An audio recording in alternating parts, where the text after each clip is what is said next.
Hello and welcome to the Growing Green podcast. Your host, Jeremiah Jennings, is the owner of Growing Green Landscapes in Birmingham, Alabama, and has a passion for growing the entrepreneurship community for those who are young in business.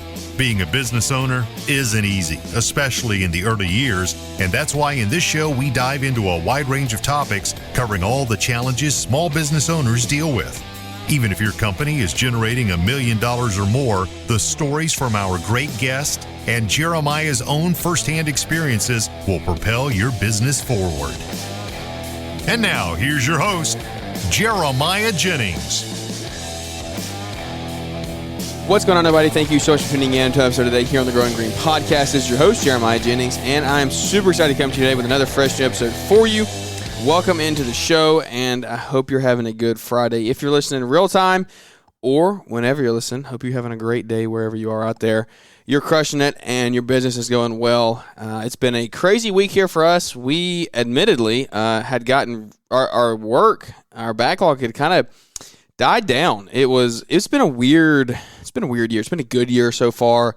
We are approaching our total revenue from last year, and we're in August, so that's a good thing. We're coming up on that pretty quickly, and I think we should knock that out of the park, hopefully by the end of the month. If not, probably midway through September, we'll get there, which I'm super pleased about, super happy about, and I'm excited to see what we can do the rest of the year and how we can advance moving forward.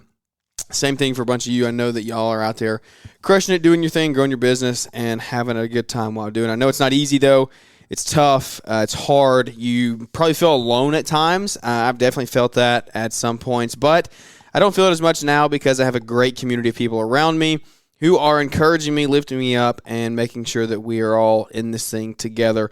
And what I was saying is just like it's been a weird year. We got behind, and our backlog just kind of got dwindled down. We were work because we got so booked out, and then it dies down. You know, you get stuck in the field. You get on projects and you don't sell, and then your backlog runs out, and that's an issue when you're running multiple crews, right?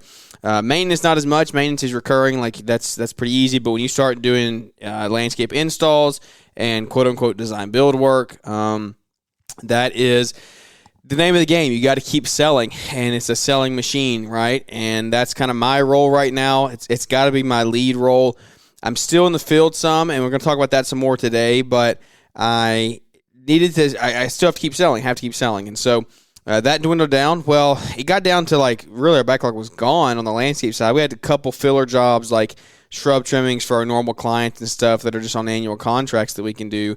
But it honestly came at a good time. Like it worked out because we had together in the trades. My foreman was on vacation for a week maintenance wise. And so I was in the field doing that. And we also had a ton of rain. We had like 3 weeks of rain every day or every other day. And so it would have been a nightmare to do anything any dirt work, anything like that on a landscape install. Would have been not fun to do because it was just so rainy. And so the lag honestly came at a good time. And what we've done is we've just taken our two landscape install guys and thrown them on the maintenance crew and run a 4-man crew for maintenance. And that's been good because it's been raining so much, the grass has been super thick, and we've been having to double cut it taller and things like that to get caught up and working long days. And so we eat into our profits doing that, which is tough. I hate doing that, especially at this stage. We don't need to lose any more profit than we're already doing. We're not losing profit, but what I'm saying is like we don't need to take away from that any more than what we already are in the growth phase. And so through this growth phase, ton of investment, ton of just like figuring out where does our money go, what's the best way to spend it, are we pricing correctly for the amount of equipment that we have, for the amount of people that we have on staff? Are we generating enough? Generating enough revenue?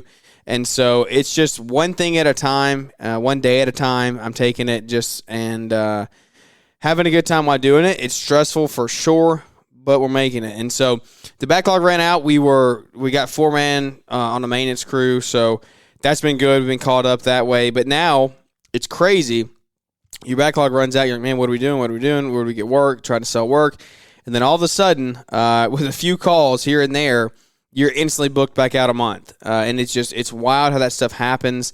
it's the name of the game in business, I feel like, and especially once your company gets established, when your name gets out there, when you get a website, when you get reviews, like that stuff just happens. And it's not to say that you don't need to worry about marketing and advertising, right? Because you should be doing that. That's something that you should have in your budget all the time. I'm preaching to the choir here. I know I should be doing it. It's just we're at a phase where we're currently bringing in more work than what we can sustain. So, like, I don't need to add to that. I don't need to add to that pipeline just quite yet. I'm in the phase of like, hey, let's build our employee base, let's build our foundation, and grow from that. And as soon as we do it, then we're gonna kick on that marketing advertising funnel and really take it and grow from there. So we got to get our few key guys in here and actually running and gunning and firing on all cylinders before we do that.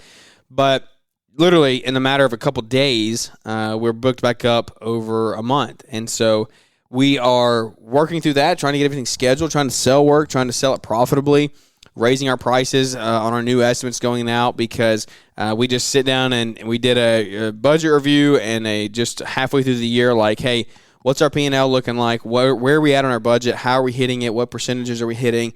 And so it's been an eye-opening experience for sure. This is the first year actually operating on a budget. And so did I expect to do it all perfect?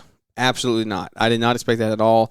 And I'll be honest with you, we're not doing it all perfectly. And so that's a good thing though, right? That means we're learning, we're growing, and I'm sharing it with you. I want you to know that we are not a finished product because at the end of the day, I know you're probably thinking to yourself, well, why has everybody else got to figure that out on Instagram and YouTube and TikTok and all this stuff, right?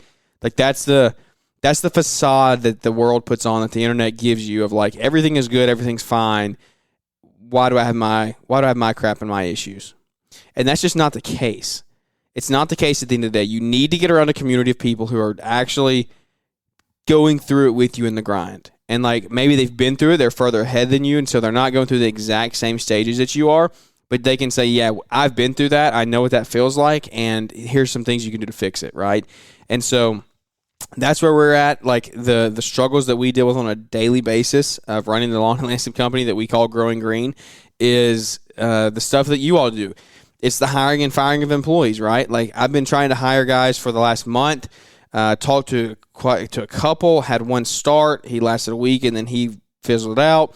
Had another one that was supposed to start and ended up it's not panning out. It's kind of up in the air right now, and I'm trying to just kind of figure out what the deal is with it. It's a unique situation. I can't say too much into it, but we're working through it and figuring it out. And I think it could be a really huge asset to the team. But we're just trying to figure out these beginning stages, and so it's not easy. The hiring and the firing is not easy. I would love feedback, right? Like this community is all about feedback. What have you guys done that has been beneficial for you hiring wise? Because that's a common question that I get all the time, and I've been blessed. I've been blessed to have a young labor pool. I coached basketball for a couple years, and so I just developed relationships with a bunch of kids that were coming out of high school, and so we've had a couple of them working with us since they graduated, like through high school, and now that they're graduated, they still work with us. And so it's been a good thing to have, but we're getting to that point now where like I want to grow the company. I need to bring in some more seasoned individuals, some people who've been in the industry, kind of know the ropes as far as design, build, and irrigation and things like that goes. And so what have you guys done to actually see that come through for you? Has it been LinkedIn? Has it been ZipRecruiter? What has it been for you? I would love some feedback on that. Shoot me a DM or a text or an email or whatever.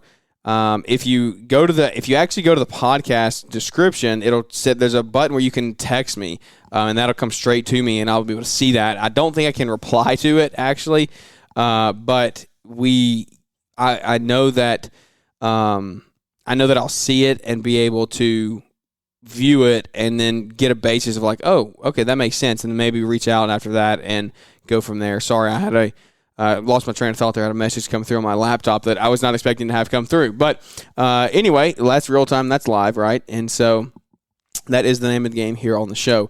We are halfway through the year. Where are you at with your numbers? That's a gut check, right? I just did it. I just did that. Like I said, we just did our budget review. We just talked through these things. We're trying to figure it out, and we're saying, hey, where are we at? What have we got to do to get to where we want to be by the end of the year? You need to know where you want to be at the end of the year, and when you figure that out, then it's you work backwards, right? How do we get there? What do we got to do? And so for us, it's shifting some numbers, raising some prices, because I realized that I was underpricing my maintenance side of things. And that's just to do with some added overhead that we've had in with some investments that we've made this year into buying property, into buying equipment and things. And so I'm trying to learn the whole budget thing, right? Like, this is all the stuff that like, if you're in this young stage of business, 5 years, sub 5 years, right? And I'm in year 6, but like, I'm sub 5 years of actually truly trying to learn and grow the business. That's like really probably 3 years in. That's a lot of you guys out there. That's what this industry is. Like, this industry is so in its infancy. The community, I should say, not the industry. The social media community is in its infancy of, like, people have been in business for 10, 15, 20 years out there. But really, if you're in this community, you've really probably only been focused on your numbers, trying to hit them really hard and really become the best that you can be with Element, with Synced Up, with Jobber, with Yard, but with these CRMs, budgeting softwares and things. Within the last maybe 7 years, right? Like, that's on the long end of the social media community. And so it's something that I'm trying to work through and figure out on a daily basis. And so we are, like I said, resetting to get where we want to be. We're not going to get to our original goal at the end of the year because I set that extremely high. It was extremely high, and I knew it, but I still wanted to set the goal. And so now we're going to just bring that down a little bit, and we're going to still end up much, much better than we were last year as far as increasing revenue, increasing sales, and we're working to get our profit back to where I want it to be. We were a little lower than where I wanted it to be, and I'm working on getting it back to that for the second half of the year. I'm actually going to try to continue to sell more work. I'm going to be more efficient with my time. I've realized my time is not being optimized the best way possible. And if my time isn't being optimized, then what are we doing, right? Like, I'm at this point in the business, I'm not doing the main amount of producing the work, but I'm doing all the selling. And so I've also got to get back into doing some of the producing work. And that's where we're at. That's what we're trying to figure out is, like, where do I find a line of how much time do I spend in the field versus how much time do I spend in the office and doing admin stuff and delegating out the admin stuff. I have no problem with delegation at all.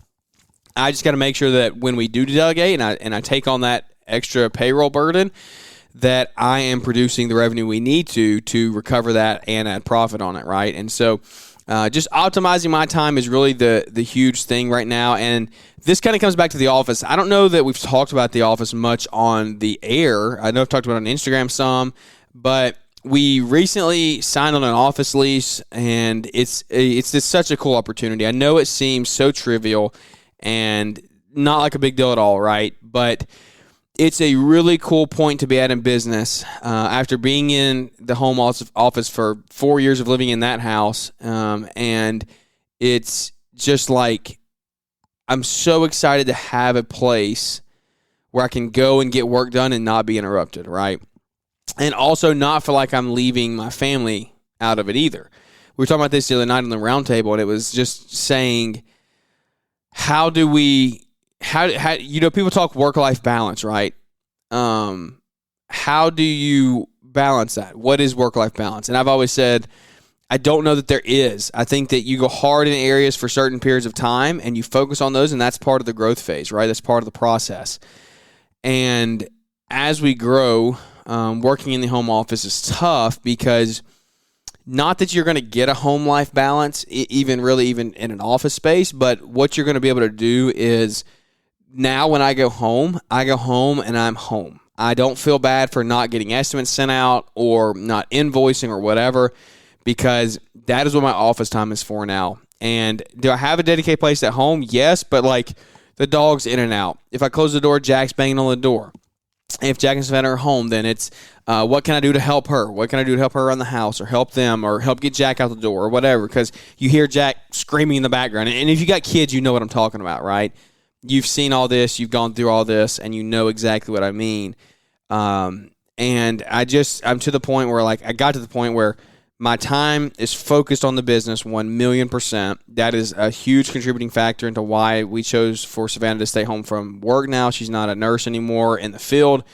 She'll always be a nurse. She'll always keep up her continuing education stuff. If she ever has the desire to go back, she is free to go back. This is a mutual decision that we both made for me to be able to take my time and pour it into the company, and that is uninterrupted time. And this is a huge asset to it in getting this office space. So what we did is just found a buddy of mine owns a company, and they rent a suite with like 4 offices, and so we're just renting one of the offices from them, which is awesome because I needed it fits every check that we needed it to check. It fits it, and so it's checking all the boxes. It's 5 minutes from the house. It's convenient to where we are. It's in the middle of our service area. Anybody can come meet here. I can host interviews here. I actually already had an interview here.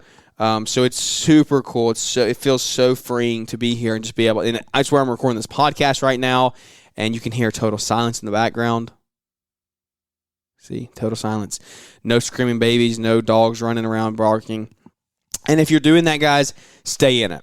This is not to tell you to go get an office space and get out of your house or whatever. Like, if it's working for you and you're doing it, do it. I don't even want this to sound like another excuse. I don't want it to sound like an excuse for why we're not where we need to be, right? Because at the end of the day, I could have worked harder, I could have done better, I could have got up earlier.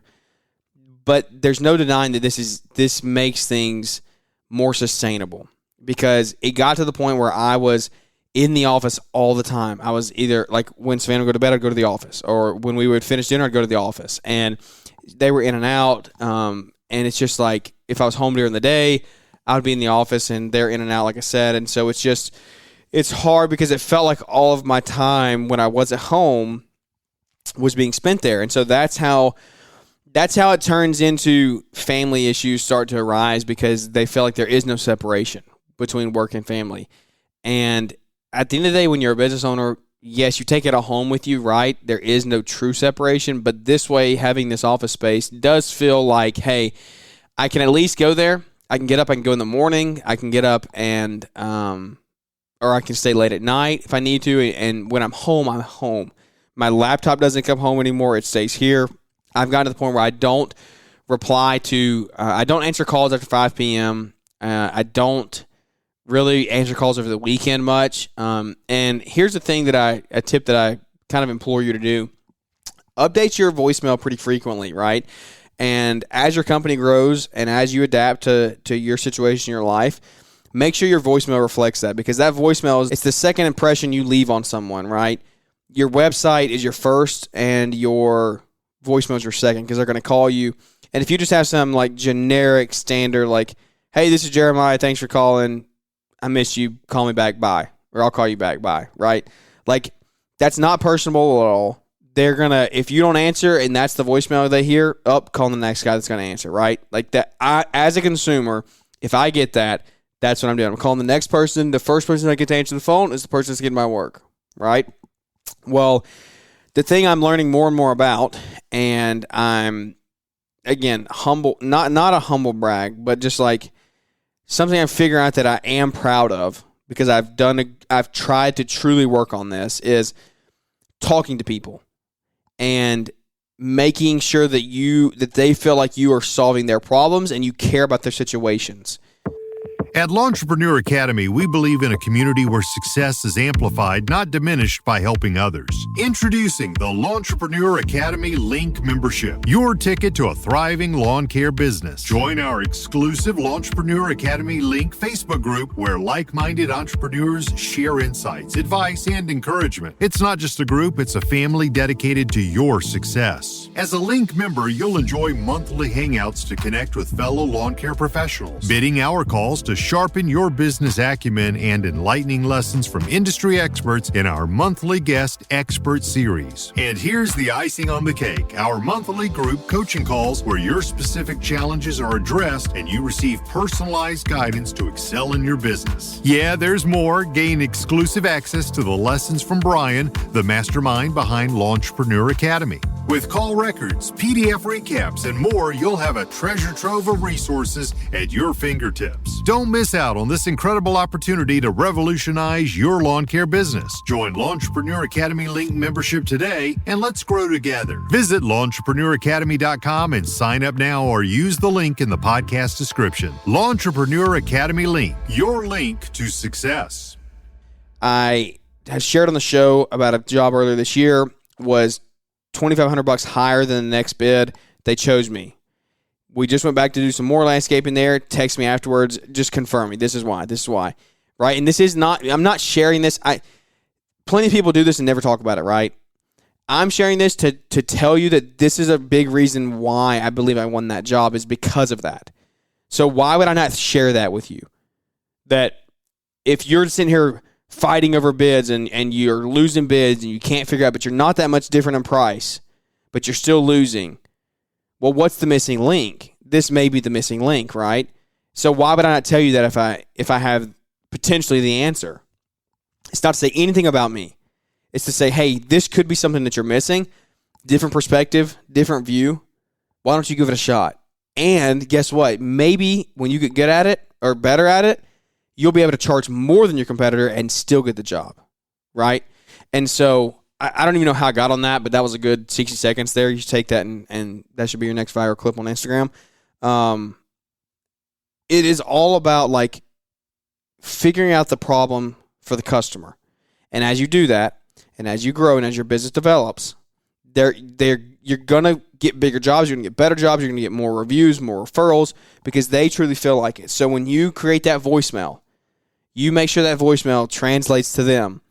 We want to serve you. Thank you for calling. Let them know what you do. And it doesn't need to be some 60-second voicemail, right? Put in ChatGPT, hey, I need a 30-second voicemail. Give me the copy for it.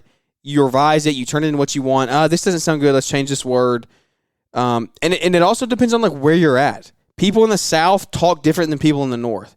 If you don't say brother or missus in the South, you're disrespectful. People in the North do not say that. If you don't say sir or ma'am, if your kid does not say sir or ma'am in the South where we live, disrespectful. That kid should be taken out and get a whipping, right?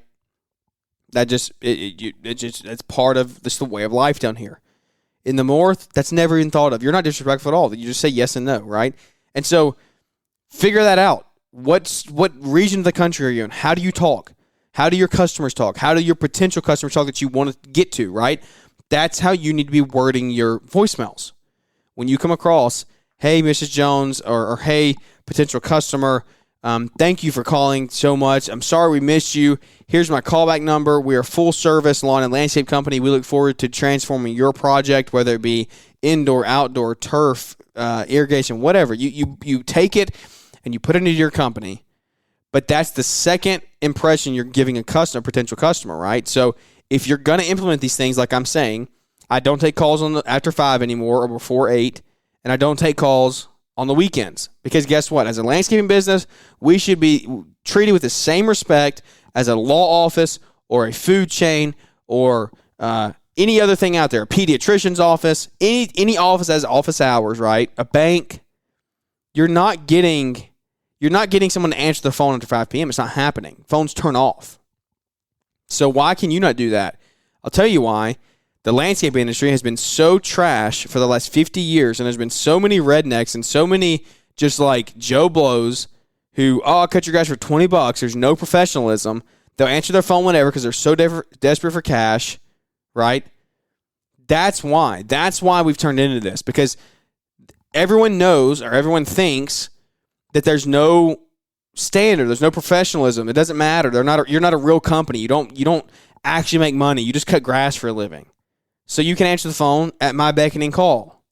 Well, that's not it. That's not the way we are anymore. That's not. Sorry to break it to you guys, if you're a homeowner that's listening. That's not who we are anymore. And it's on you, each and every one of you who's listening, to own a landscape company, to take that, put it in your area, and you can change the industry. But it starts with your professionalism. If you have that voicemail and you have a super professional voicemail that someone listens to, and you say, hey, I don't take calls after this time, and you give a reason or whatever, then someone's going to understand that. Anybody with any reasoning skills about them, common sense, is going to say, okay, that makes sense. Talk to you in the morning, right? But if it's, again, a 30-second voicemail, hey, I'm Joe. Give me a call. Cut your grass for $20. I'll call you back. Sorry I missed you. Like, sorry, they're moving on to the next person because you're not doing anything different than what the person down the road's going to do. So how can you set yourself apart? How can you add value? You can add value in a voicemail. Can you believe it? Right? Who would think? Who would have thought? You can add value in a voicemail. But it's on you as the business owner that's listening to this show to change your business, create more professionalism inside of your company, with hiring, with firing, with employees, with training, with invoicing, with everything. It's not going to be perfect. My crap isn't perfect. We share about all the mishaps here. I talk about it. I literally just said our profit's not where we need it to be. Our cash flow's not where we need it to be. Like, we've talked through that stuff earlier this year. That's why I love doing this show. That's why we have such a good audience, I believe, is because we're actually real open, honest, relatable about it. We're not just covering it up and saying we have it all figured out. Take the professionalism to your industry, to your city, and share it. Share this show. Share your ideas, your opinions out there to the community. If you have other lawn care business owners around you, share it with them. Help them. Right? Give. You will receive in return. But you don't do it with the expectations of receiving. You do it with the expectations of, let me help you. Let's change your company. Let's actually help you make more money. Like, the amount of money I made off this podcast versus the amount of time I've put into it, pennies on the dollar. Pennies on the dollar. But it's all about, hey, let's help the next person. Let's change the country. Let's change the narrative. Because when we create good people, strong people, self-thinking people that own businesses, that train other people, train employees, that's how you change a country. That's how you change a generation. That's how you change a lifetime of people to come. And guys, sorry to break it to you. If you don't agree and you're not on this train yet and you're not doing anything about it, the country is not going to be sustainable anymore. It's not going to last that much longer. Have you paid attention to the news at all? Have you paid attention to the stock market? Look at the value of the dollar. I'm not even an economic buff or a history buff. Anyone with common sense says this can't continue. Inflation cannot continue this way. It's not sustainable. But until we train people that know how to use money the right way, know how to run a business, and know how to show up and go to a job, and how to actually be responsible with their money, not go head over the heels in debt, it's never going to happen. It's never going to happen. We're not going to see true change. So that's on you. That's on you as someone who's listening to this show to take it and say, hey, how can I change it? What can I do? Because I'm telling you what I'm doing. I'm sitting here trying to give and implore you to help you make these changes. Because also, I've had people do that for me. I don't have it figured out.